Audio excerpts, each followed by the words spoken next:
Sumainyo ang Panginoon.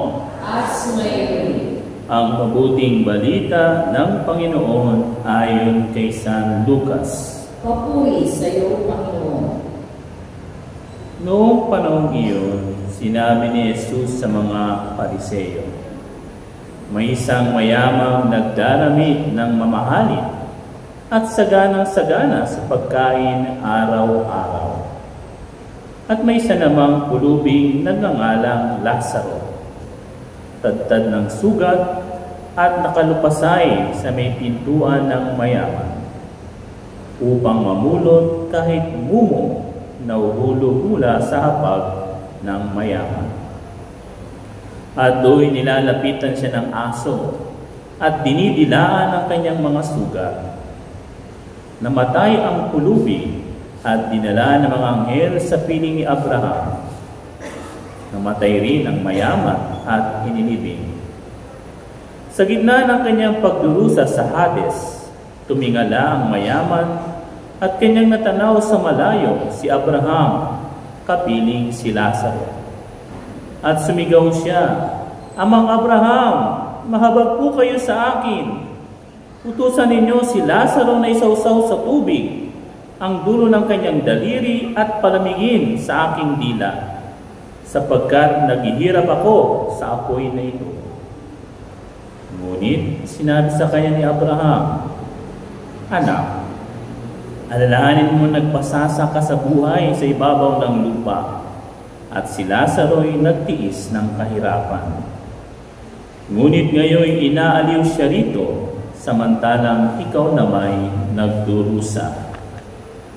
Higit sa lahat, inilagay sa pagitan natin ang isang malaking bangin upang ang mga narinig ay hindi makaparian at ang mga nariyan ay hindi makaparinig.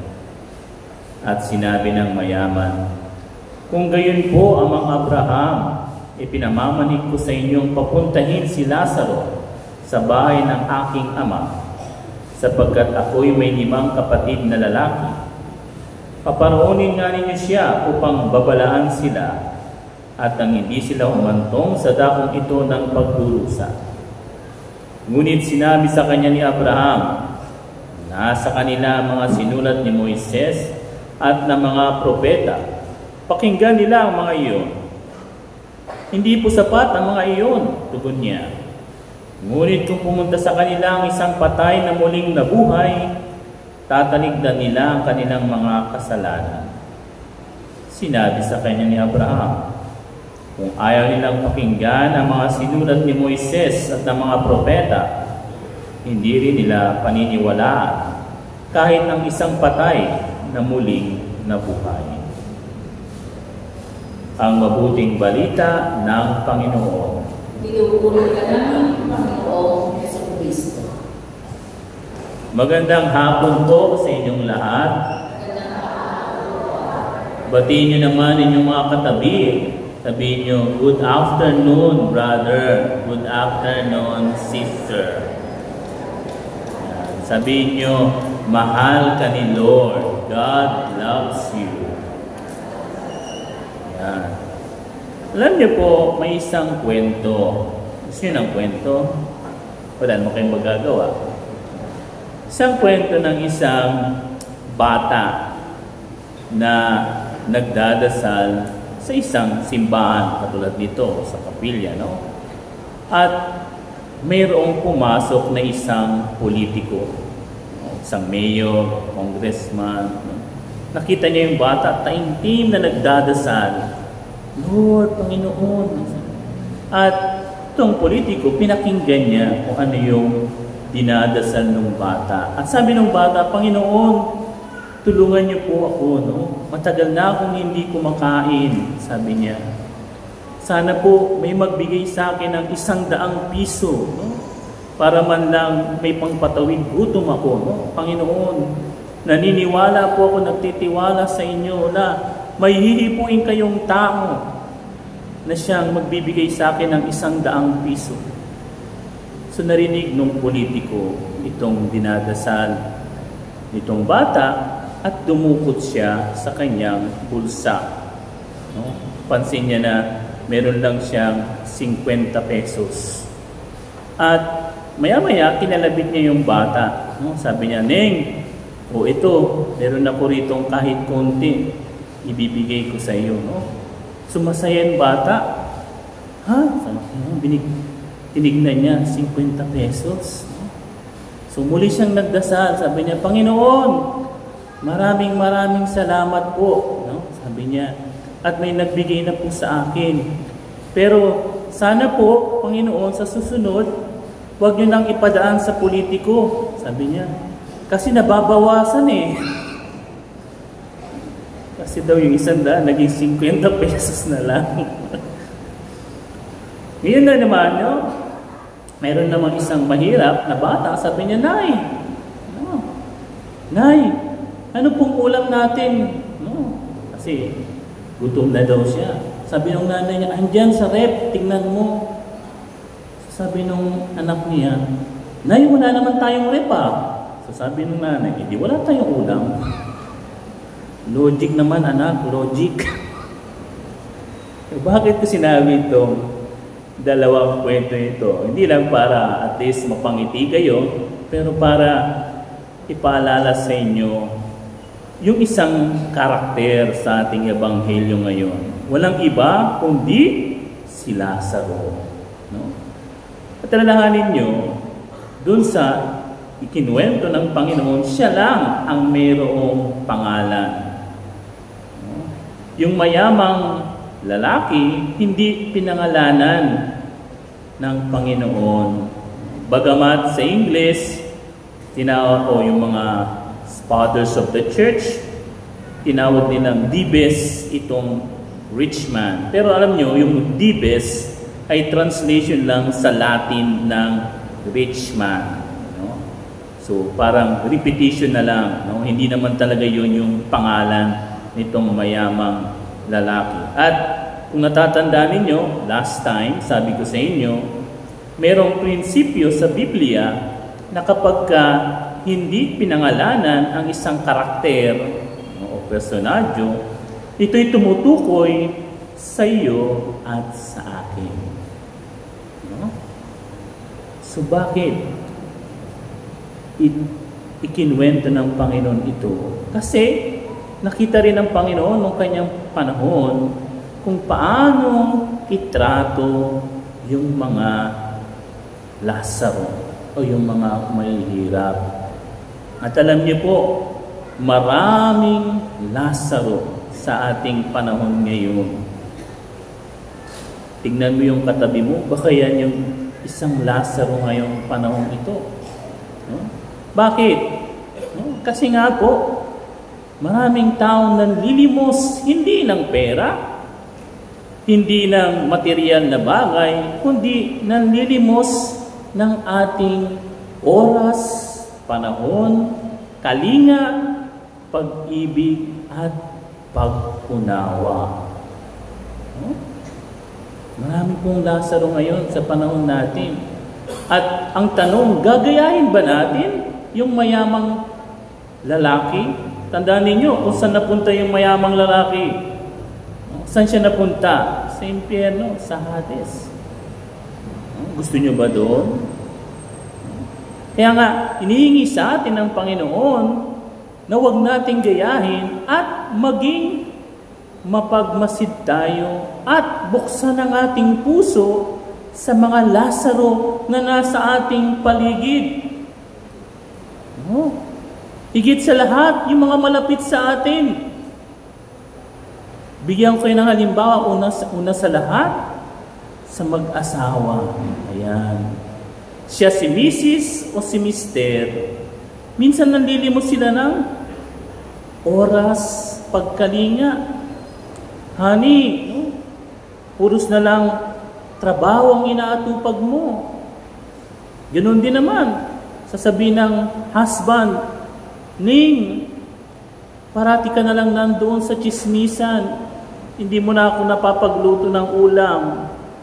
Hindi mo man lang ako tinatanong, pagod ba ako sa trabaho? Ni pinupunasan man lang ang pawis ko.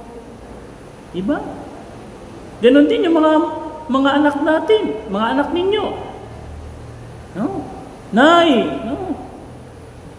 Hindi lang naman kailangan niya baon o pera. Minsan yung mga anak ninyo, nangangailangan din ng inyong oras. Yung tinatawag na family time. No? Sila rin yung mga makabagong Lazaro. No? Minsan wala nang oras yung mga magulang sa mga anak. Anong ipinapalit nila? Cellphone. No? Para lang tumahimik yung bata. No? Imbis na bigyan ng oras at panahon ang kanilang mga anak. Iyan din. Mayroong mga Lazaro din dito sa simbahan, no? Na nanlilimos ng inyong mga talento. Ayan. No? Kaya nga minsan, di ba, sinasabi dito, sino bang marunong dyan? Gustong maging part ng lectors? Sinong gusto maging part ng choir? Sinong gusto maging part ng altar server? Sila rin ang mga makabagong Lazaro. Nanilimus sa atin ang ating, hindi naman pera, kundi yung ating oras, panahon. Iyon din sa mga barangay. Ayan. No? Sila rin ay parang Lazaro. Nanilimus sa atin, brother, sister, pwede ka bang maglinis doon sa ating barangay? Pwede ka bang sumali sa atin para ating mabantayan yung ating mga kabataan? Paano natin sinasagot itong mga Lazarong ito? Palawakin natin pagkatapos ng barangay sa ating bansa. Ayan. Sa mga naghihirap nating mga kabayan, mga kababayan. Sino sa inyo dito ang pumunta nung linggo sa EDSA? Taas ang kamay. Ayan. Very good. Bakit?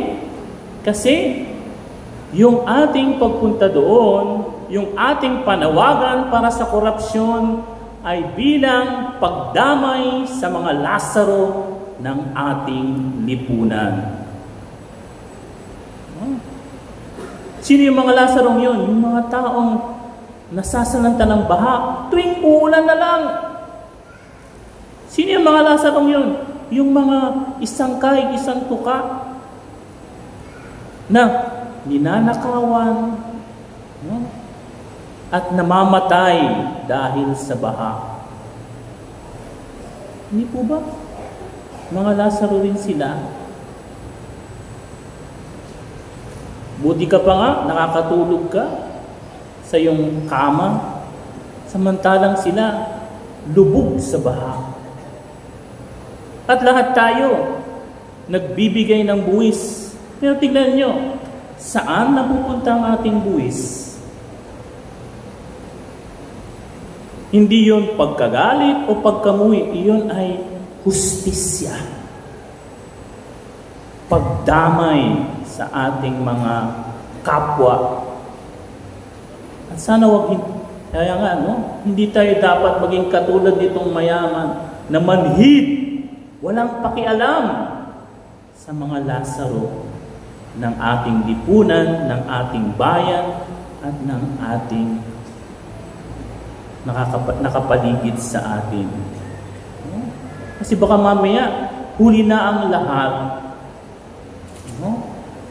At matagpuan na lang natin ang sarili natin, kasama tayo sa managing Lazaro.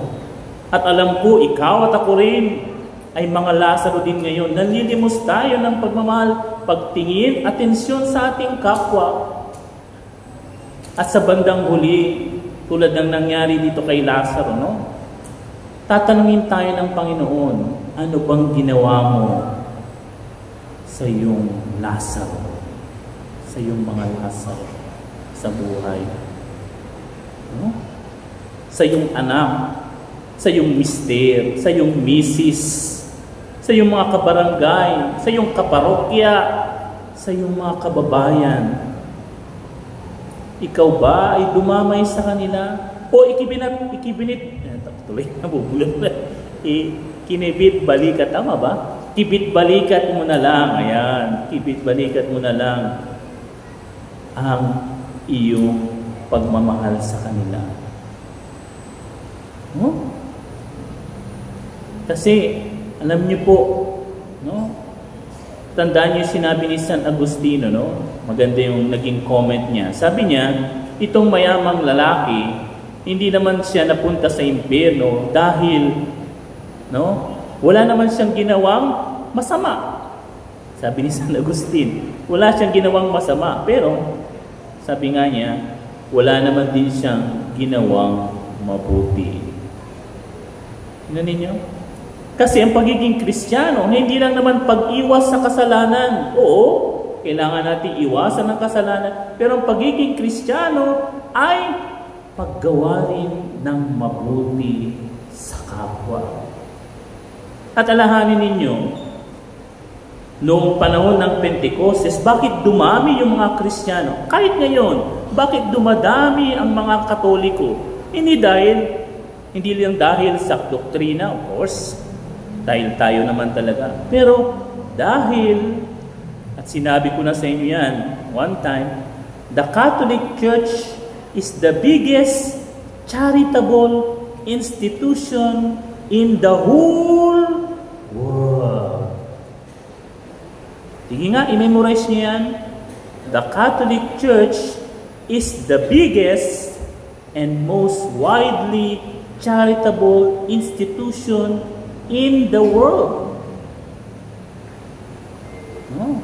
Kaya nga, kapag may bagyo dito, may salanta rito, may earthquake dito, alam niyo kung sinong unang nagre-responde? Ang mga parokya. Ang Caritas.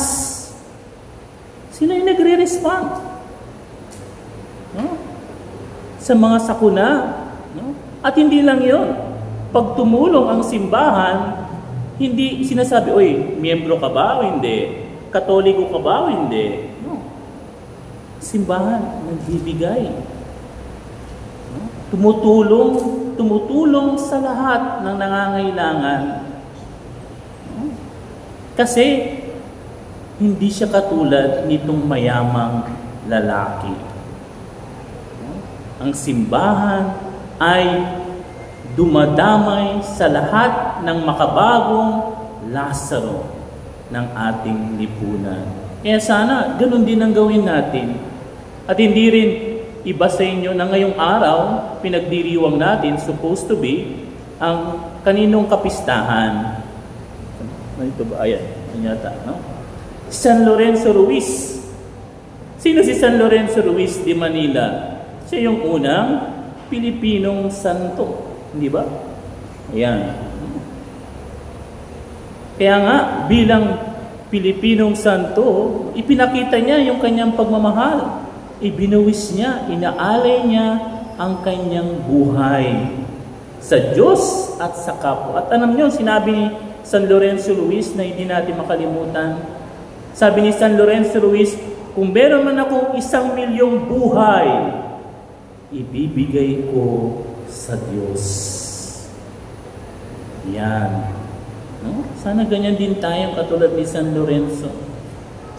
No? Yung buhay natin, ialay natin sa Diyos. Yung buhay natin ay isang limos sa mga Lazaro na nakapaligid sa atin ngayon, kasama na sa atin. At tingin natin kay San Lorenzo Ruiz, no? Na huwag natin gayahin yung mayamang lalaki sa Ebanghelyo. Dumamay tayo at limusan natin ang mga Lazaro na nakapaligid sa atin araw-araw.